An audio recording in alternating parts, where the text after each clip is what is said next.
Hi everyone. We reached out to a ton of festivals and a ton of festival organisers as the year seems to be on the rise. And we wanted to try and get the perspective of some of the kind of players in the festival game. And we're really pleased that Rob from 2000trees, the creative director of 2000trees, was courteous enough to give us an hour of his time on this very Friday evening to chat through some bits about trees, some bits about what it's like running a festival, some bits about just general music, and even some bits about us. So without further ado, let's crack on. Good afternoon, good evening and good morning. Welcome to a special bulletin today. We have got tons of content coming for you all of a sudden, haven't we? There's loads going on. I feel like I hadn't had a rest for a bit. I'm knackered. We're absolutely thrilled today to be joined by Rob from 2000trees. Rob is one of the organisers of one of our favourite festivals in the country. How are you doing, Rob? Pretty good. Full steam ahead. Yeah, I bet you're. I mean, we've been so buzzing this week with some of the good news. I can only imagine how it feels for yourself. We've been a little bit like an Olympic sprinter. You know when they're held on the start line with the gun. And they're just looking like getting ready, up, ready. We've been like that for months, and now we're just. That must be so tense. It's funny you mentioned that because I watched an Instagram video yesterday of like this mad sprint with Usain Bolt, and I was feeling anxious just watching them at those starting position. I was like, God, they've got to be ready to go real quick.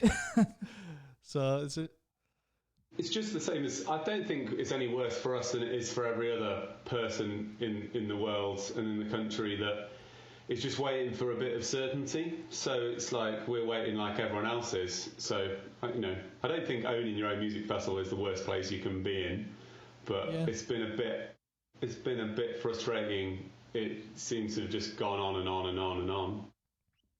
Well, we want to talk about the kind of intricacies of running a festival and some of the concerns you've had and just where your head's been really. But before we do that, how's about like I've introduced you a bit. Why don't you tell people a bit about yourself? People who might not know about 2000trees. I'll just do your own intro, I guess. All right. So my name's Rob Scala. I'm creative director of 2000trees Festival. Although creative director sounds a little bit grander than what that is. It's just I'm the only person that can do anything remotely designery. So you do everything when you own your own business like that. So we're a multi-award winning 3-day rock festival just outside Cheltenham. It's actually our 15th birthday, if you count last year as a festival year, which for this purposes of this is definitely a year. So we're 15 this year. So we've been doing it a really long time. So we are a rock festival, and that's really what we're all about, is serious about music, basically. So I wouldn't say we're no frills, although we were when we started, but we're really focused on musical experience rather than all the other razzmatazz you sometimes get at more boutique festivals.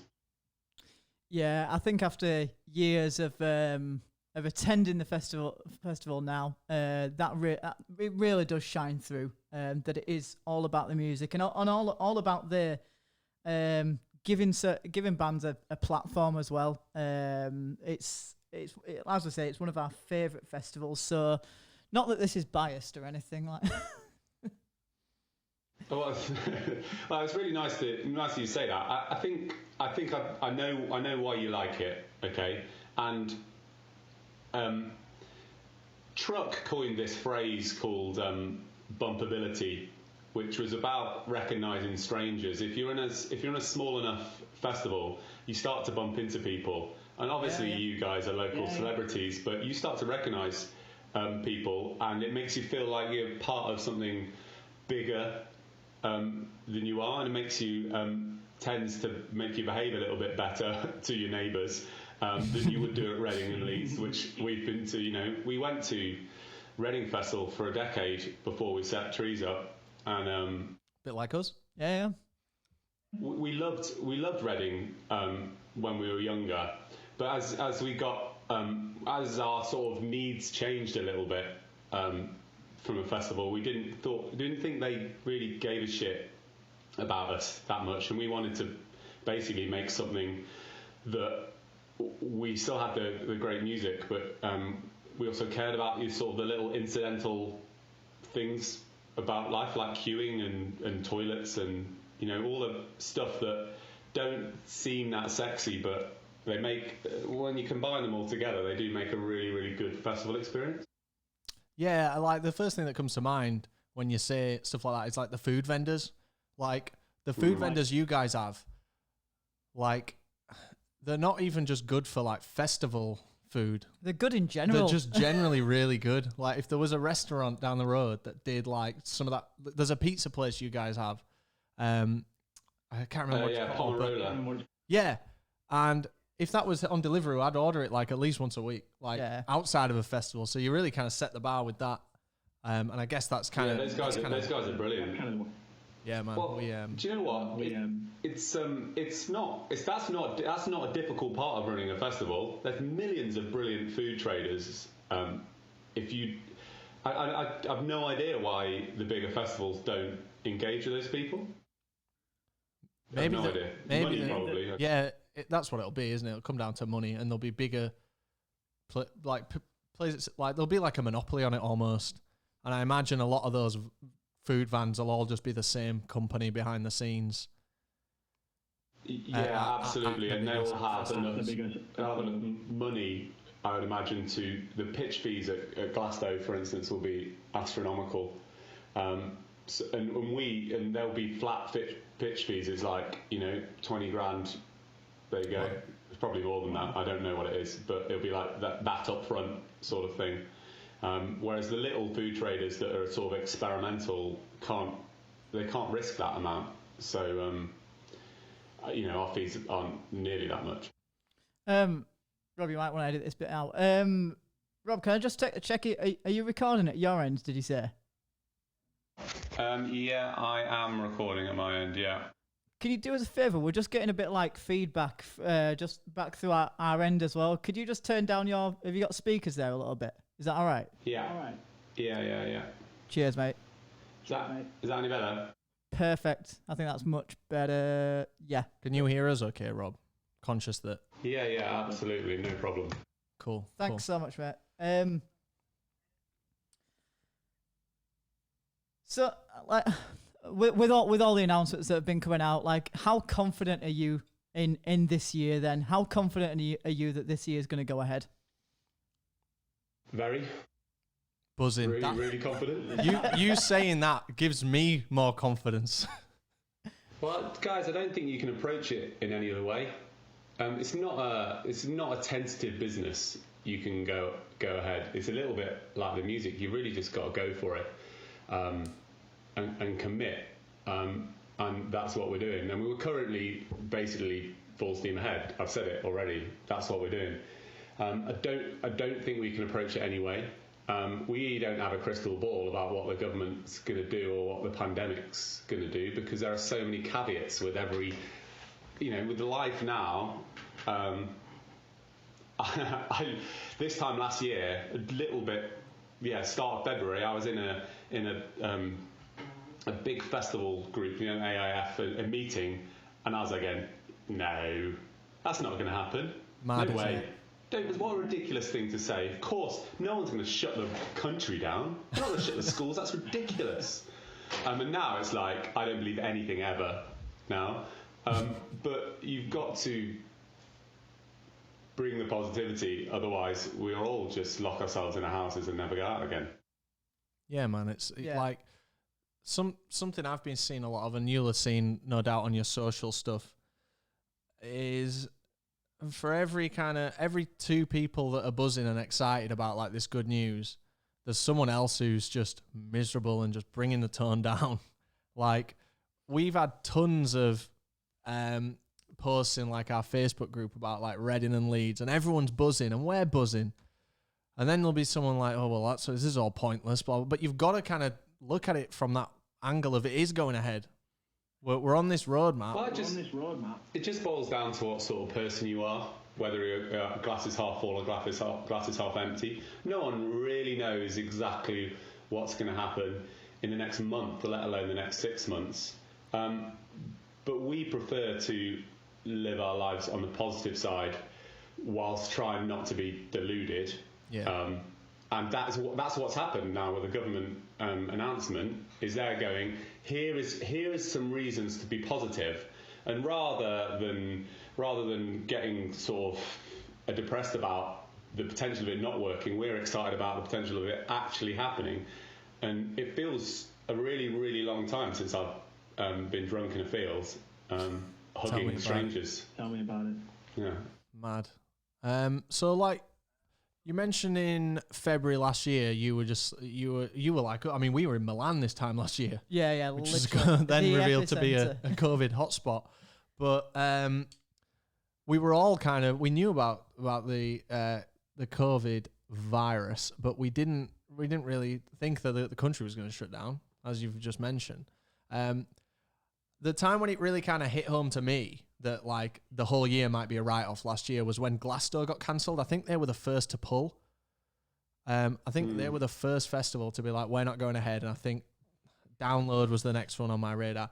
What was it like for you when you saw that? Did that kind of make you feel a bit like shit? Glastonbury are irrelevant to all of us. Yeah? It's like saying God has done something, and then all the rest of the people, it matters. Glastonbury is just so far. It's almost like a different business.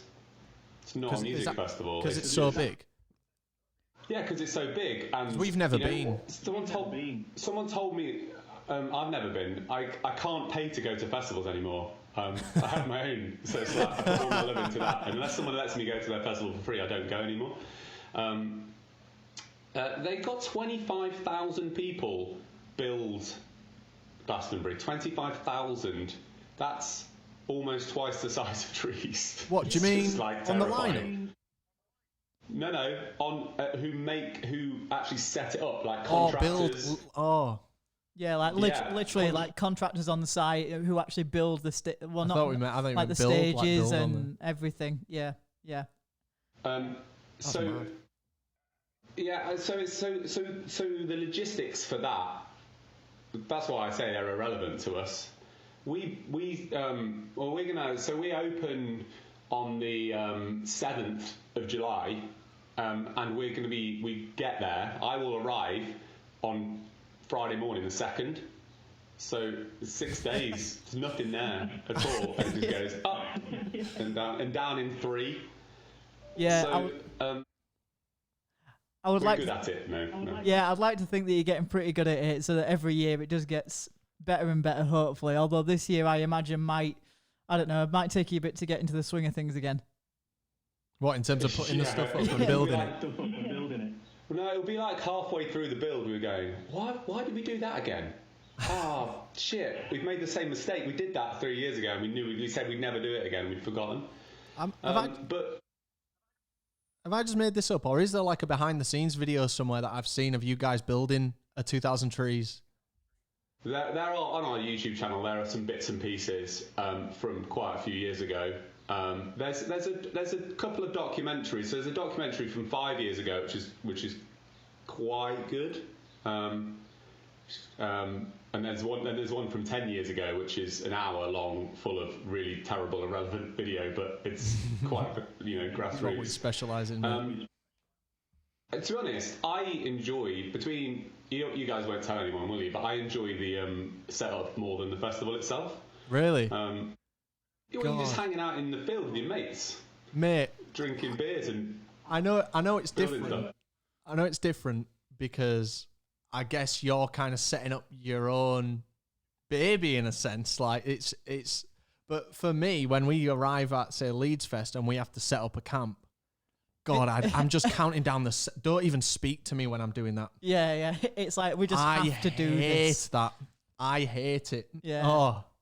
But I'm surrounded by my mates. I've got a beer in my hand, but you better not speak to me. I don't know. Sometimes it's the pain and it's the carrying stuff, and it's the little bit of torture that you go through that just makes it so much better. Because when you finally get to your camp spot, and you finally have that first beer, and you're getting things set up. There's always one mate who's already had 3 beers before he's even pitched his tent or even attempted to start.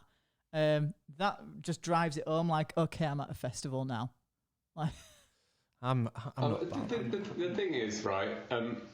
We've been going for a really long time now, so we have a festival family who are, there's probably 100. We have like 100 volunteers maybe, and of those 100 volunteers, there's maybe 30 or 40 core people who come in year out, which we've known for a decade. And you don't really see them face to face that much during the year, but it's like seeing your family again.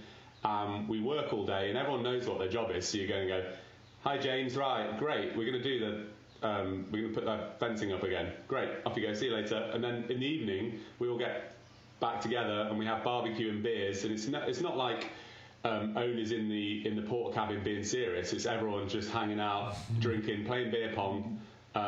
I am unbeatable at beer pong, by the way. And all right, challenge accepted, Rob. And I bet you're really good, Rob, at beer pong until you've like played for about 10 minutes and then you've had too many beers and it gets wobbly. Yeah, and the thing about beer pong that always writes me off is just drinking a beer that the ball's been in, because obviously the ball lands in the beer, doesn't it? And that like freaks me out a bit because that ball's also been on the floor, and then I'll end up just chobbing, and then it's game over for me.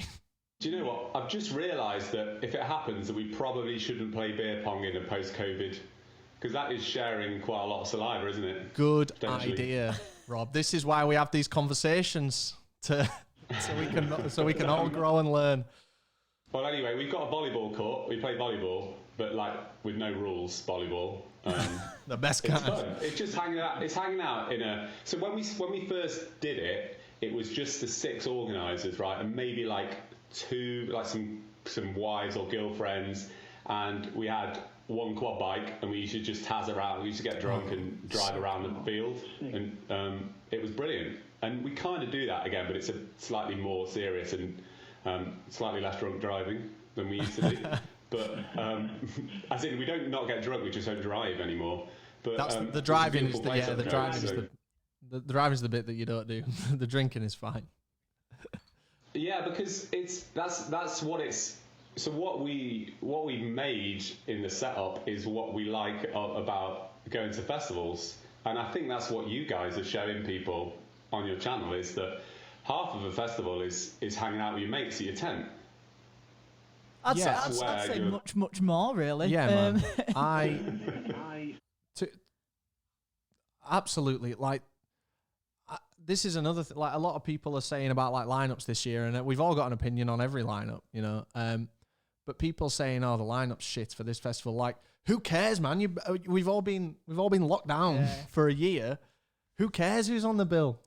Just go to. I mean, yeah, totally. And I think that if you're coming to 2000 Trees to see Jimmy Eat World, then I'm excited for you, because actually that's not going to be the best bit. The best bit is for you to be wandering into a tent and some new band you've never heard of just blows the top of your head off, and you think, "Fuck me, that's amazing. Why don't I listen to more small bands that don't kind of quite make it at the top there?" And you finding your new favourite band.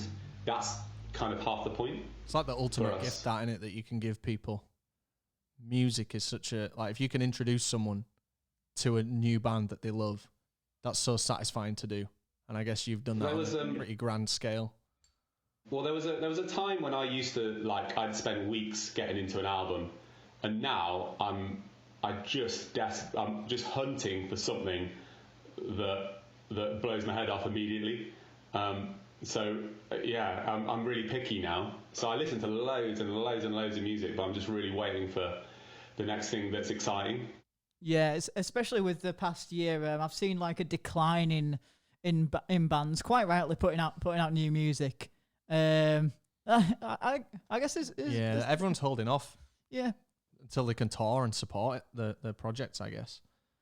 Yeah. Otherwise it can just disappear very quickly, can't it? Yeah, man. I was surprised when, as you probably know, like Biffy Clyro is my favourite band, and I was surprised when they dropped their album like mid pandemic, no tour. I'm really glad they did because it's an absolute belter. I definitely recommend have a listen, mate, if you haven't. It's still pop music though, right? Isn't it, Biffy? Excuse you, sir. It is alternative rock at its finest. There's some odd time signatures in there. There is a few. You have to count sometimes, mate, when you're listening to Biffy Clyro. They make you think. Yeah, Biffy are one of those bands that I don't want to like because I used to like them back when they were a rock band. And then those first three I'm not albums. going to like them, and then I find myself humming along. So yeah, I mean, they're good, aren't they? Yeah, down with the elitism, mate. If you like it, just like it, man. I've got two young kids, Ryan, and I spend all my time listening to animal songs by Pink Pong, like Baby Shark and stuff. So I love it. Yeah. Maybe that's a bit of a teaser for your TBA headliner. Yeah, I've written some notes to myself about this, and it is you're terrible at keeping secrets, Rob. Don't say anything. Listen, we're not going to ask you anything. We want to tiptoe around that. But I guess the thing that I did want to say about it is you guys are classed as a medium-sized festival, right? Yeah, I mean it's a bit arbitrary what you call small and medium. We sneaked over so we went from a 10,000 cap festival to 15, but that's license capacity, so you don't necessarily jump up to that in one big go. So by changing a license, suddenly you're medium. So we're the smallest version of a medium festival you can be. I love it. Well, I guess my reason for asking is, so you're a medium-sized festival, so there's a few eyes on you, and you've still got a headliner to be announced. How is that a really good position to be in? Obviously, you've got. I'm going to assume you've got something locked in, but you don't need to answer that. Just what's the general vibe in your head when you're like putting your poster out and there's someone not on it? Is it exciting because you're buzzing to like drop the mic with your final announcement, or how does it work? No, it's annoying because I'd rather just tell all the fans, all of that band's fans, about it, because I mean there is an element of excitement at dripping them out, but often what happens is your hands are tied by tour announcements and music releases, so you're trying to. It's actually the band's sort of marketing schedule that actually ties your hands. And when you're talking to bands like Biffy, it's not Biffy by the way. It would be nice, wouldn't it? That's what you would say though if it was Biffy. That's true. If it was Biffy, you'd be. There we go, guys. That's exactly what I'd say. But they often exclusivity in the festival industry is driven by the big boys. So if they're playing another event that's a lot bigger than us, it may be that they have to be announced somewhere else first. Yeah, that makes sense. I guess it's the kind of stuff that we'd just never think of, but it makes sense, doesn't it? I mean, we didn't when we first got into it. We're like, what download? If you play download, you can't play 2000 Trees. How bonkers is that? That's an actual thing that happens. Download tell people they can't play 2000 Trees because we're a competitor. It's mad, isn't it? It's mad. I like that. It's two totally different. I know you're both festivals, but they're very different. I don't know many people that go to. That are like, I'm not going to go to 2000 Trees because I'm off to Download instead. It's in a different month. It doesn't clash. Yeah. It's generally different type of music for the most part. I see the target audience as being Download. quite different. Download is. Well, I mean, we have crossover with them band wise, but they do skew more metal, I guess, than us.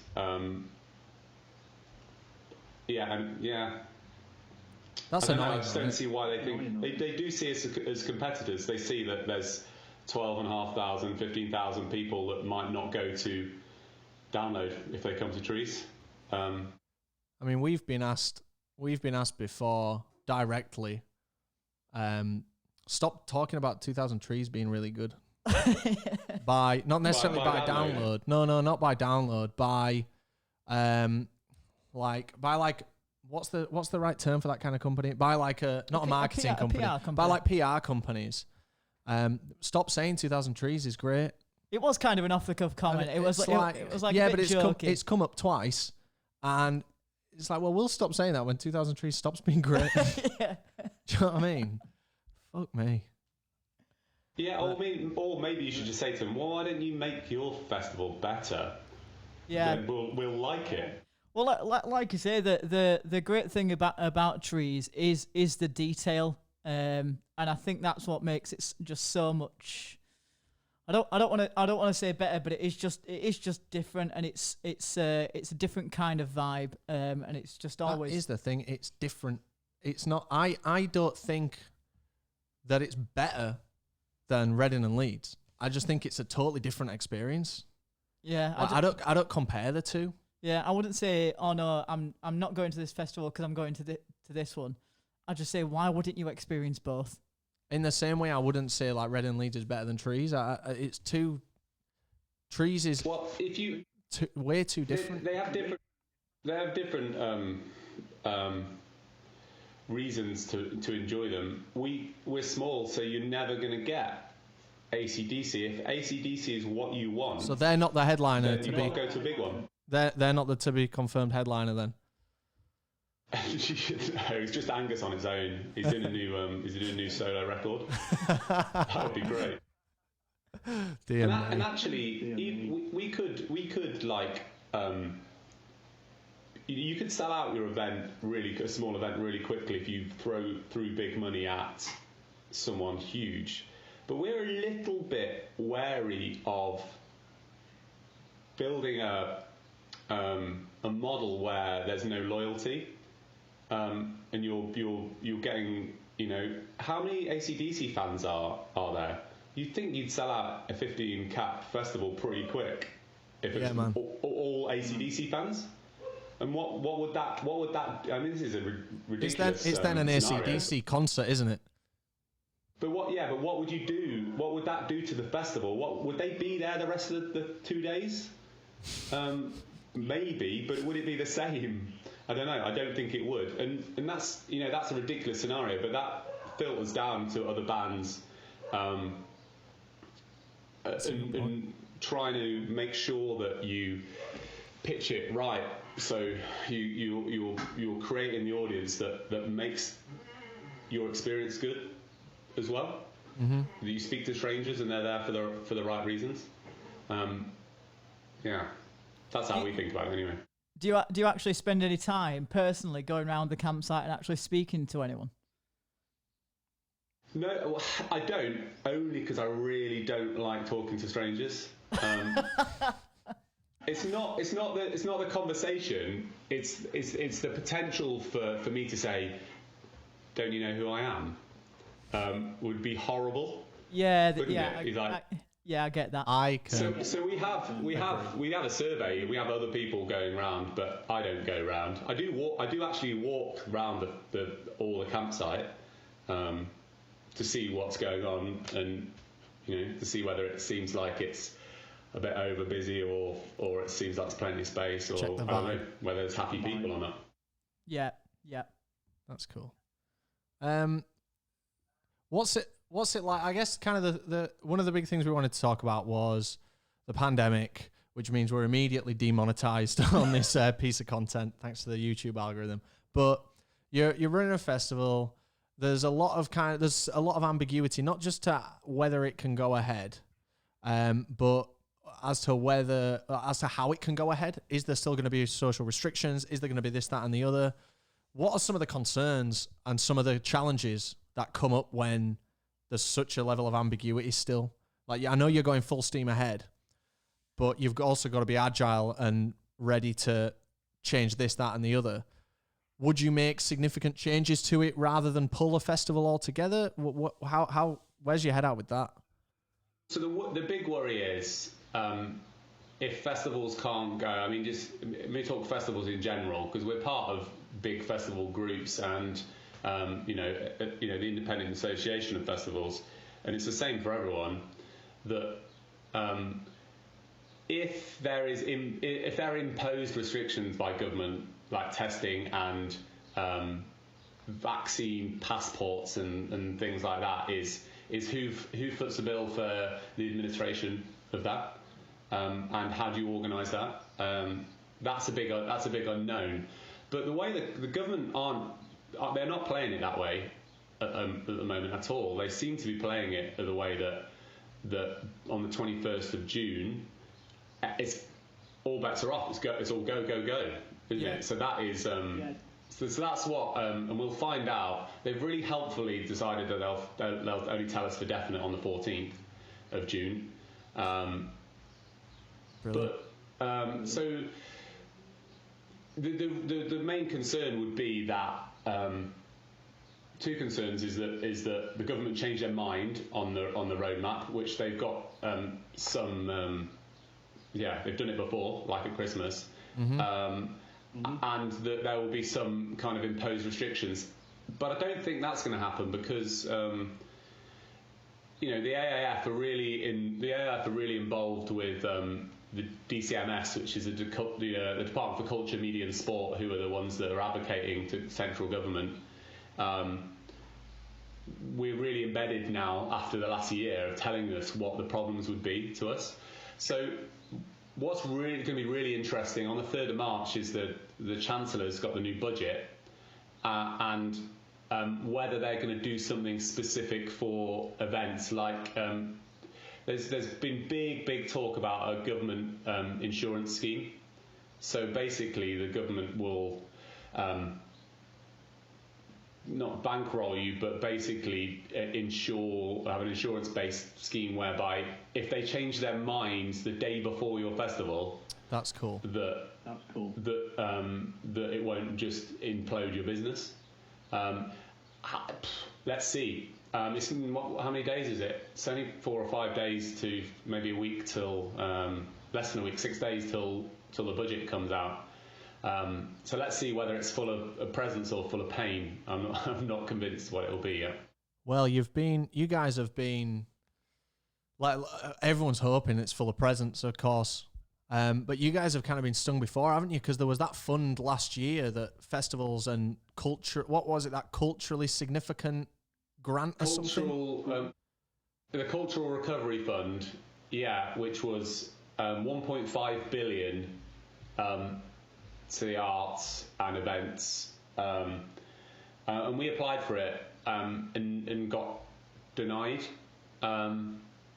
which Why? is a really bitter. Well, do you know what? It's partly our own fault because we've never written a grant before ever. So we've got a new one in now. So at the end of March, there's been a third draft of money out, and we'll find out at the end of March whether we get it or not.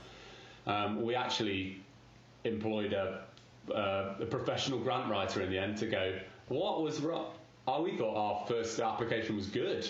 Look at our business. Look how we're a successful business. Can you tell us what we did wrong there? And actually, what it boils down to is you've got to look successful in the right way. Yeah, you've got to paint that picture in a certain way. Yeah, and we didn't, and so it's actually about. So the people who are administrating the Cultural Recovery Fund are the Arts Council. Now, the Arts Council is a very important business organisation, right? But I don't think they know what festivals are, or at least not the festivals that you and I go to. They're not understanding of how a seasonal business works. You work all year round for like 2 weeks when you're on site, or a 3-day event. And once that 3-day event happens, there is still all those costs are still there. All that infrastructure is already, all that time spent on it has already happened. So I think that they used to, I don't know, funding the opera and stuff that lasts for 6 months. Opera. I have nothing against opera. Okay, as a teaser for the headliner. That's how you're getting it. It's those. It's El Divo. There you go. That's who it is. God, that's a name I haven't heard for a long time. Yeah, let's still going El Divo. I just thought, who do I know who sings opera? That's all I've got. Yeah, Can't be Pavarotti. That's number 2. Pavarotti was the first one that came to mind for me, but obviously I think He's brown bread, so yeah, he might struggle there. So they, I think they're not used to the seasonal aspect of a festival and how that runs. So I think they struggle to get their head round some of them, whether the worthiness of them. I mean, I was pretty pissed off at the time, because a bunch of festivals that we know people who got it, and we're like going, we're way better than them. That's really annoying. So there's a third of AIF festivals that applied didn't get it, and we were in the third, and we're looking around going, I'm really annoyed. But one of the problems is that we're actually too mainstream in a way, as in the music types and stuff. A lot of the Arts Council is focused on protected characteristics and underfunded art forms. And when you're booking stadium rock acts, it doesn't kind of come across like that. But our independence and our sort of support of new and underground British music, we thought that was worth it. But I'm not sure the genre itself jumped off the page that well. I don't know. The thing is, we have to get a freedom of. We don't actually know why we didn't get it. They don't give you the kind of here's what you could have done differently. No, there's you have to do a Freedom of Information Act, and then they'll tell you some stuff. But it's like we failed on. There's 4 questions basically, and we failed on 3 out of 4. Just in case my brother's listening, the only question we didn't fail on was the one that I wrote. Good lad. But you've got something I didn't even know existed: a professional grant writer to assist you this time, next time. It turns out there's a lot of money floats around in loads of different people's pockets, and you just have to ask for it. Yeah. That's where we've been going wrong, Razzie? But who is professional grant writer? Let's ponder that one. I think Kellis, I think what Rob gave quite a long answer there. I think we may have hit a nerve. So I think we maybe move on from that one about the just trying to steer you away from headline bands. No bother. I'll ask the question, mate, because I'm not scared. What can you tell us? Oh, so I'm scared. Is that what you're saying? Yeah, I'm not scared. I'm professional in some regards. Yeah, good question. What can you tell us? Now I'm asking it. Yeah. About what? Headliners? About the final TBA headliners. Any sort of clues that you could give us? Trying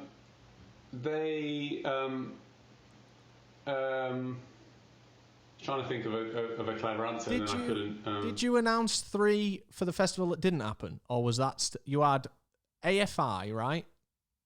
Thrice. Yeah, so it's Jimmy Thrice, Jimmy Eat World, and AFI. And AFI couldn't commit to another year, basically, because they had something else already lined up. Now, I have no idea whether that thing's happening anymore. So we thought that it was only fair to the people who'd bought tickets from the previous year to maintain the headliners. Yeah. Basically. So we offered for almost everyone on the lineup, pretty much, to see if they wanted to just move it to the next year, and AFI said no, because they just had other commitments, which was pretty upsetting for the AFI fans that are coming to Trees for the first time. Big American band doesn't tour very often. Yeah, they're rare. Yeah, so that's why one of the things we often go for is those bands on the way back that haven't toured for a long time. So when someone's touring all the time, it's not that much of a draw really. But it's been slow booking a third headliner because of what's been going on in the world. but it is happening. Good. Well, I guess that's enough said on Yeah. that. We didn't even talk like before we started recording. We didn't even say like, let's speak about the third headline. It's just kind of come up. So Yeah. yeah, I guess it's for some people it'll be. Yeah, I mean, to be honest, I think that, you know what you were saying before about, you know, festivals is about more than the bands. I think this year's festival, for every festival and all festivals, it's going to be more about just the freedom of being able to go out and hang out with your mates. Yeah, man. Which we've been really, really denied that a lot. I mean, I don't know. You've got quite a big crew. How many of them have you actually seen for the last 6 months? Oh God. Well, Well, when the pubs reopened on July 4th, that was probably that we had a table of 6 and then a table of 4 on a different table that we had to shout to. So we're probably more fortunate than most who've been like away from the family for almost a year, but it still feels like an age. yeah, Yeah. And this is why, like, I think this is why, like, Reading and Leeds are sold out. Like, I'm sure you've seen Reading and Leeds sold out yesterday. Did they? I don't think Leeds are sold out in a decade. I might be wrong. Don't quote me. I'm sure someone in the comments will. But I mean, we had a bonkers day yesterday. I'm not surprised. Like, you guys must be anticipating a definite sellout. Well, I'm like, we're annoying Si, who's a sales director, texting him every 5 minutes, going, "Tell me the numbers, Si. Tell me the numbers." It's lovely to watch it come in, because it's not like that at the small end. The Reading and Leeds and the big festivals do have so much of a market share that they sell out with peers quite easily. Obviously, they're doing a good job.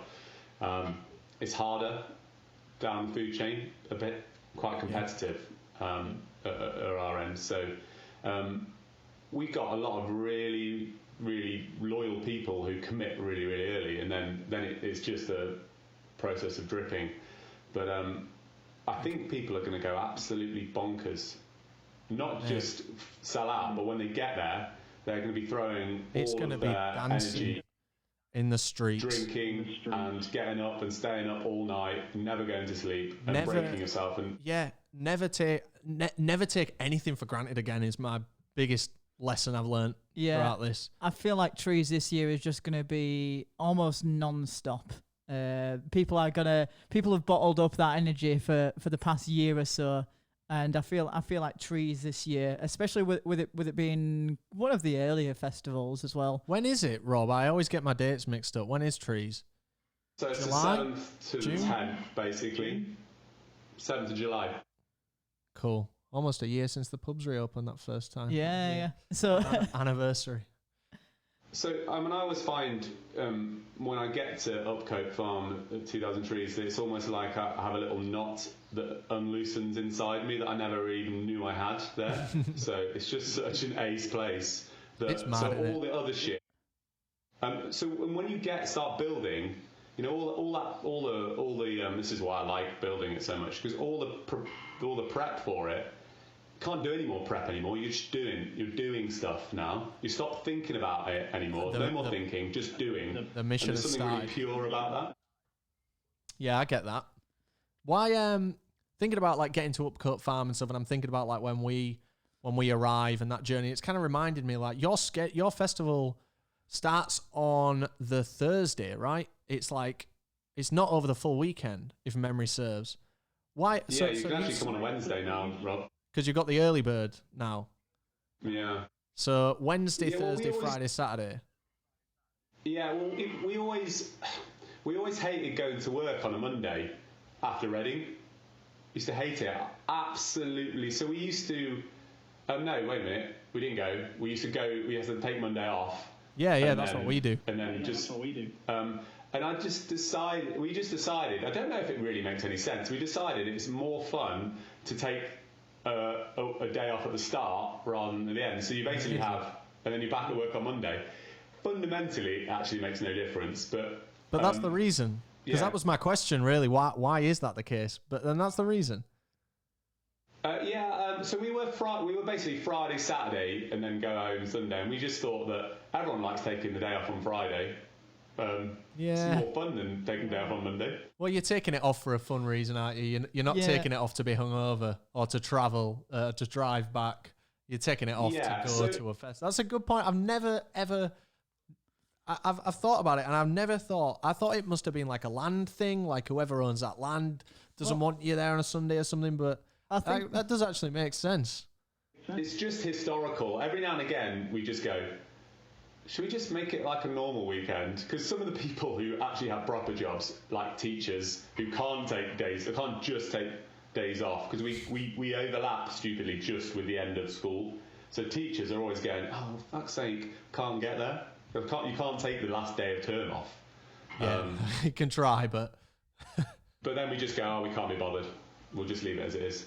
I think that's class. That just the reason was you didn't like having the Monday off. You guys didn't like doing that, and that's just trickled up now to the point where your own festival just follows that. I think that's cool. Well, I think what makes it even better is the first time that we came. What did we go on? We went on the Thursday, didn't we? Yeah. And we took a half day off work Thursday, and then booked Friday. So it's like, oh, we're cramming in a festival here. It's almost like rather than one big holiday where you'd go away for 2 weeks, it's like this is your little weekend break that you just shove in and I don't know. It's just that little weekend that just it's totally live for, really. I think you guys would. I think you should come to the setup and come and play building festivals with us. I've said this to Rob before, I think. Do you know what? I would love to do that, but there is not enough annual leave in the world for us in this year. But we'd love to do it at some point. Have you ever heard of a sickie? I have, but I don't think I can have... You've already planned them in. 5 consecutive ones, perhaps. We would love to do that, though, mate. We'll have to have that discussion. Yeah, Rob, the Mark, who's the production director, his wife's a doctor, so we'll sort you out. Oh, fantastic. Just get me a sick note. Job's a good one. Yeah. Why is this sick note coming from Cheltenham? Don't ask any questions. Oh, cool. So feeling positive, Rob, feeling excited, we're buzzing, hopefully, and, it's clear you're buzzing, full steam ahead. I'd like to say thank you to you guys for that great fundraiser you did for us, because we did our own crowdfunder, and then you did a little mini crowdfunder. So we've got huge amounts of goodies to give you when you arrive. I don't know how much do you remember any of them? Well, it's interesting that you should say this, Rob, because I think we spoke about this recently. Yeah. Because we were saying, I have no idea, because we were pretty cut by the time there was promises being made from our side, some promises coming from your side, but this was like not on the official thing. This was just shit that we were coming up with as the night was going. So I don't really remember too many of them. Well, they're on the I still need to sort all that. Now you're going ahead. I need to get my acting gear and reward the donors and the subscribers. Yeah, because we should be way more professional than we are, shouldn't we? Yeah, I guess, but that's the rock and roll life, isn't it, Rob? You know? It totally is. But so, here you go. I'll tell you. What did you have? I've got it here. You raised £3,150 pounds, which is pretty good. I thought in like 4 hours. I guess a massive thanks to everyone maybe that's this watching. isn't the most exciting podcast information, but I'm trying to look what you actually. Anyone that watches our podcast and listens to our podcast, there's probably a heavy amount of crossover with people who actually donated, so there's definitely going to be an interest. So you've got the Chair Bear prize. Do you remember Chair Bear? The Chair Bear official trees drinking game. Which, in fact, that's the only one that I've already prepped. So I was chatting to Luca, who's one of our festival family. We actually had a Chair Bear. We actually had to properly codify the rules of Chair Bear to make sure that, because we kind of make it up sometimes as we go along, and there is a rule that allows you to make up rules as well. But anyway, it's very fun. That Chair Bear's the game that we played in Breakdown. We try not to play too many drinking games in setup because we got to work the next day. But Breakdown, all rules are off, and basically it's just throwing stuff at an inflatable chair. But it's more complicated than that, and it's fun. Right. You've got what else you get? You've got exclusive TPD 2000trees merch. Yeah, shit. Of course. Fucking hell. Forgot about that. Yeah. Yeah, we need to talk about that. I didn't forget about that one actually. That's when I remembered. But we need to have a conversation about what that even means, I guess. So we'll have that. We'll take that one offline, guys, eh? Yeah, you've got special San Pelli drinks named after the squad. Apparently. Fucking hell, yeah. Yeah. My God. It was good. I mean, there's so you've got free upgrades to VIP bar access and stuff for the TPD TV subscribers that have already got a ticket. So we'll have to basically get everyone's I guess cross-reference subscribers against tickets, and then they have a free upgrade to get VIP access, which will be quite fun for them. That's going to be a task. That sounds like a job for us. Well, we signed up for this. What I did is I tried to make it as admin heavy for you guys as possible, knowing that it probably wouldn't happen. I love admin. My favourite pastime is a bit of Friday night admin for me, it seems. So, and actually, you can.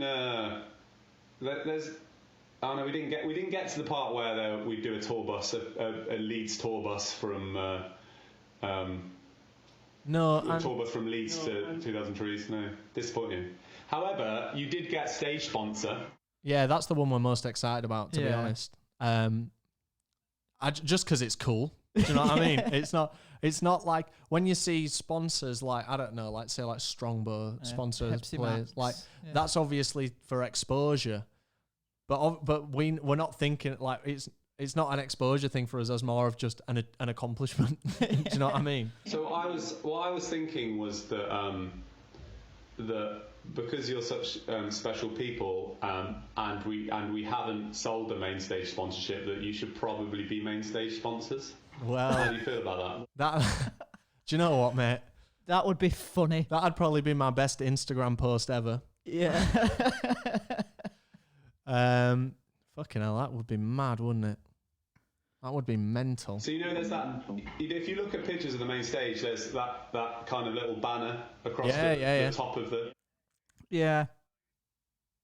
Well, I think that would be quite cute. Never before have I wanted festivals to go ahead more. Well, it seems we owe you a pint, sir. We will see you in the VIP bar among other friends. Yeah, that's it's going to be an experience. It's going to be really weird to be there, but nice. It really is, isn't it? Like as I said earlier, we'll all take things for granted again at some point, but I'm really going to try and consciously not take anything for granted ever again. Yeah. We were on a ferry recently, Rob. I say recently, October. Yeah. And there was a guy on the ferry. The ferry was empty, but the entertainment was still on, and it was just a guy with an acoustic guitar. And that was like the closest thing to live music I've had in a long time. And we had a riot watching this one guy play covers on an acoustic. Yeah. I cannot wait to see a band. I bet by the third singer-songwriter you listen to, you'll be bored. Well, depends who. Yeah. Old habits die hard. I'll have the AirPods in, mate. I'll be at the silent disco. Yeah. It's like it's not poppy enough. It needs to be happier. We need some of that modern Biffy Clyro on. Maybe I'm a bit cynical, but I think we'll just revert back to normality pretty darn quickly. Yeah. I feel that. I feel like there's a whole like I hated the phrase like the new normal because I was just like it's such bollocks. Like everything it's all just gonna die off, and before you know it, we're getting pissed up in a field again, and it's just like everything was before. I think there'll be some changes, but I don't think there'll be. There's gonna be that moment where, and each person will probably have this moment individually. It won't be a group thing, but where at some point during a festival, you just have that little minute to yourself in your head, and you look around, and there's like a fire, and not like a catastrophic fire, like a campfire, and you can hear like the rumble of voices and so, and you just think, do you know what, we made it, we all made it, and then you just carry on as normal. Yeah. And that'll be a really I mean, good I completely moment. agree with what Ryan was saying. Then all that new normal is selling papers. Yeah, it's I couldn't take it. I hated the phrase "the new normal." Like, You prefer the old normal? no, it was a temporary normal. It's like this is temporary. Let's face it. The phrase itself is woven with pessimism in it. The new normal. Yeah. So maybe the new normal is every second person doing a podcast. Maybe. It seems like it, doesn't it? Yeah. It seems like it. We've been. Do you know live, what? live streams and podcasts? Basically, that's all it is. I spend my whole time on Zoom, basically now. Yeah, it's annoying, isn't it? You have to do it on your well, you don't have to, but you're doing it in the last hour of your Friday workday, yeah? My wife just delivered me cider, so I'm good. Is that what that is? I didn't know if that was like a alcoholic drink or not. Drinking it out of a jam jar by the looks of things. Yeah, that's what you do when you're a designer. You get little funky glasses going on. Where are you at the minute, Rob? There's a lot of greenery around. Do you have a greenhouse? It's my office. That's a lot of plants, man. We don't have one in this flat. Rob, I'll give you a plan. I've got too many fuckers. Buzzing. We're getting a load of stuff here. we're gonna. This is basically my lockdown addiction. Is like I had plants before, but then I decided to renovate my office because I had nothing better to do. And then it's like, I can just put loads of plants there, and I just keep. Yeah, I've got a plant buying problem, I guess. There's like 60 plants in this room. Oh my god, rainforest in there. The oxygen levels in that room. Is it oxygen? Carbon Don't get me dioxide? started on plants. I could be. I'm a bit boring with plants. Well, I had a cactus at uni 11 years ago now, for the love of God. That's Don't say horrible that. to say Don't out say loud. that on the podcast. Come on. People now know. Mate, I'm 20 years out now. That's war horrible. Well, you've made me feel a bit better there, mate. Yeah. Yeah, I was 26 when we started 2000trees, and there was a moment when. So it was basically we were doing a festival for ourselves, right? We were building the festivals that we wanted, and booking the music that we wanted. And then when you turn 40, you realise that it's maybe not you're outside your key demographic. It's pretty gutting, actually. Well, we're kind of getting outside our key demographic ourselves now. Have a word, mate. Some of us are still young. You're older than me. Yeah, well, still young up here. Well, it counts, mate. Whatever you say. Yeah, you Rob, just need to hang around with people that are older than you. that's it. Yeah. It's Rob, we'll wrap it up, mate, because we're up to an hour now and conscious of time. Yeah. How sold out are you at the minute, ticket wise? We've never sold this many tickets at this time of the year. So you would urge people to maybe get it done quickly, perhaps, if they were wanting to attend. Yeah, so this is it's payday time now, isn't it? It's this Today time of for week, us. either end of. Yeah, so it's like, don't wait till the next one. That's what I'd say. It's good advice. I mean, so many people were sleeping on the Reading and Leeds tickets yesterday. Yeah. Everyone in our group was put in. yeah. Oh, yeah, So- we'll get them late. And then it sold out, and everyone's really annoyed at Ticketmaster when in reality they just didn't action it. Yeah. The main point is, like, if you want to go to festivals this year, regardless of lineup, if you want a guaranteed, like, I have plans, get your tickets ASAP. Can't say Yeah, it because clearer it than that. used to be a little bit, because there's so many that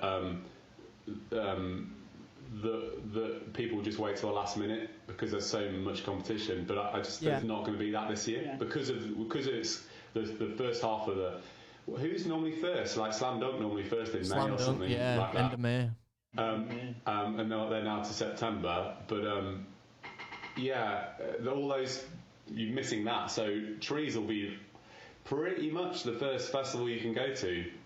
Maybe someone like El Dorado or someone like that is a bit earlier, but Trees is going to be the first multi-award-winning rock festival you can go to in the summer. Well, we're buzzing. Yeah. You're clearly buzzing. So onwards and upwards, I guess. Full steam ahead. I do Yeah, have maybe. I do have one carry on. question to ask. Is I think there might be something that maybe we haven't spoke about and we haven't even confirmed since. Are we still DJing the silent disco as well? Oh, I That didn't. that was the £1,500 level of the crowdfunder. So yeah, totally.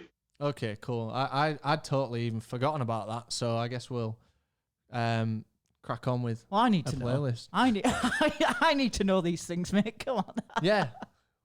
Well, now you know. Brilliant. Cool. Right, you're Yeah, getting all the that's gonna be admin. exciting. What do you mean I do all the promotion? Sorry, we're just which having a stage do you want to domestic. be on? What is that? I can't even remember. There's the silent disco. I think silent disco. No, There's two. There's the cave silent disco, and then there's the main stage silent disco, and the cave one's a bit heavier, and the main stage one, you can play Britney if you want. Main stage will do it then, mate. We'll Yeah, I thought so. Yeah. We'll take the main. May as well be under our logo. See, it's basically the main stage is bands is artists like Britney and Biffy Clyro. Biffy Clyro, They're yeah. kind of similar. Saw it coming a mile off, Rob. Try harder. Rob, thanks so much for joining us, man. We really appreciate it. It's great to, obviously we've spoke over email a bit. This is not quite face-to-face, but it's the closest we'll get for a few months. So thanks so much. It's great to have a chat with you. I really appreciate it. You're welcome. You're welcome. It's really nice to talk to you guys. It would be really good to meet face-to-face, I think, and have a beer. I can't wait, Absolutely. mate. I can't wait. No beer pong. No beer pong. No. Well, we'll leave it at that, Rob. Thanks so much, man. You have a fantastic rest of your weekend with the little ones. Do you want to, Rob? Do you want to tell people just at the end of this where they can grab the tickets? Yeah, go to 2000treesfestival.co.uk, all letters, longest email address in history, and go to our tickets page, and that's where they are. Or, like any normal person would do, is just Google 2000 Trees tickets. And there'll be a link at the top of the description as well if you want to buy some. We're going to actually try and put this out right now after a light bit of editing, Rob. So if you get bored at the weekend, bang it on the telly. Or on all major platforms like Audible and Spotify. Thanks so much, Rob. I'll avoid listening to myself like the plague, basically. Yeah, I don't Yeah. listen to our podcast either, to be honest. Yeah, I'm totally on that page. Yeah. Cool. Well, thanks I'll so read much, the Rob. comments, maybe. We, Yeah, really no worries. See you appreciate later, it. guys. Take care, man. Bye-bye. Bye-bye. If you guys enjoyed this piece of content, which we're still getting better at, we're still kind of working out how to do it. Again, we've hit on this before. We're not interviews. We're not journalists. We just want to have a bit of a chat. We appreciate any kind of feedback that you can give us to make something like this better. We appreciate any kind of positive feedback as well. That's our favorite kind. We'd love to get more people on with interesting stories to share like Rob. So if there's anyone you know, whether that be personally or if you've got a contact for someone, just let us know. There's a contact email address down in the description. And tomorrow we've got a big Leeds Fest Q&A video coming on the main channel. So thanks so much for tuning in. Thanks for the boost in engagement this week. It's nice to feel somewhat relevant again. It warms our hearts. We love you. See you in a bit.